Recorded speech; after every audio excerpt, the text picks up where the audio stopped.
Conservative leader Pierre Poilievre is calling on NDP leader Jagmeet Singh to scrap his agreement with Justin Trudeau's Liberals and trigger an election. The CBC's Kate McKenna joins us now in Ottawa. So Kate, what more can you tell us about what Poilievre is asking Singh to do and why?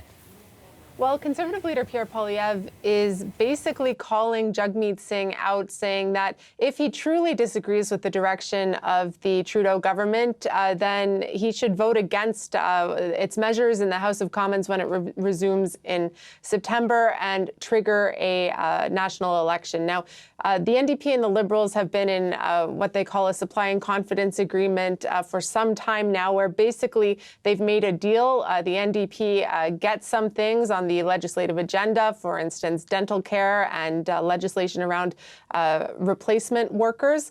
And as part of the deal, they vote with the government, essentially keeping the government in power. Now, at the federal cabinet retreat earlier this week, we heard House Leader Karina Gould say, as far as she's concerned, this agreement is going to continue until the end of June of next year, which would essentially put an election either in the summer or fall of 2025. So Pierre Poilievre today saying that Jagmeet Singh, if he really disagrees with what the Trudeau government is doing, then he should end the deal and trigger an election. My message to sellout Singh is this: put the people ahead of your pension. Break the costly coalition with Trudeau to trigger a carbon tax election where Canadians can choose between the costly coalition of the NDP Liberals that tax your food, punish your work, take your money, double your housing cost, and unleash crime and chaos in your community, or common sense Conservatives who will axe the tax, build the homes, fix the budget, and stop the crime. Now, the Conservatives have been wanting to go to an election for some time now. For more than a year, they've been leading in opinion polls at about a 15-point margin, so a significant margin compared to where the Liberals are at. But it is worth mentioning, Pierre Poilievre mentioned in that clip and also in the letter that Jagmeet Singh is continuing to prop up the government because he wants his pension in February. I mean, Pierre Poilievre has had his pension since 2010. So, but this is all in the context of a rail dispute that the federal government moved to send to binding arbitration a week ago now. And Jagmeet Singh was very critical of the federal Liberals for doing that, saying essentially they were turning their backs on workers. Now, Pierre Poilievre is saying, well, if you really don't agree with that, then why are you continuing to support this government?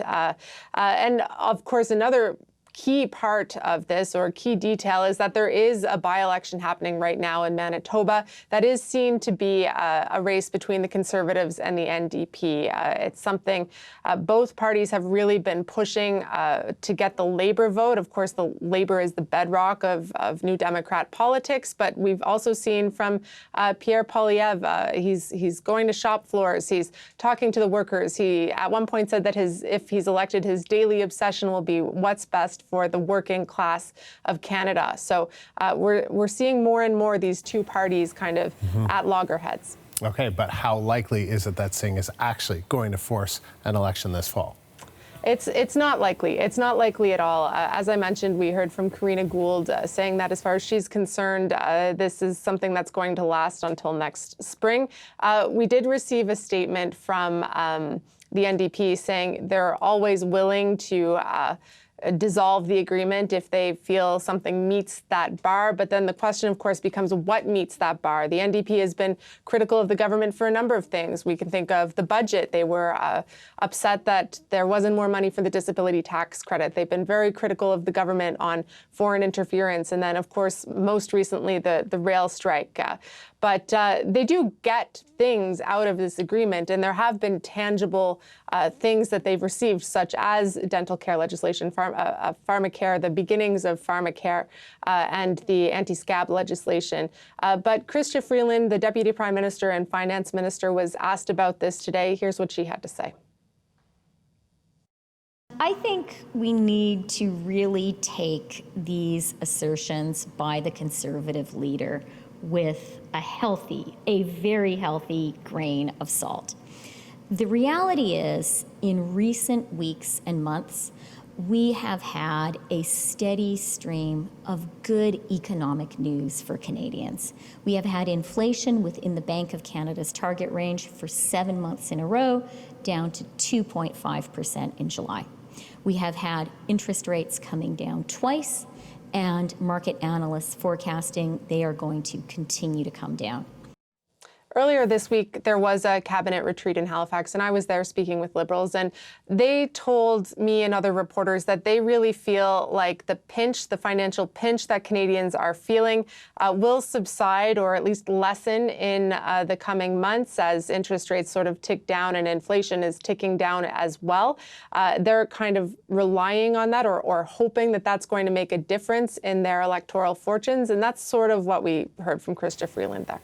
Kate, thank you. The CBC's Kate McKenna, live in Ottawa.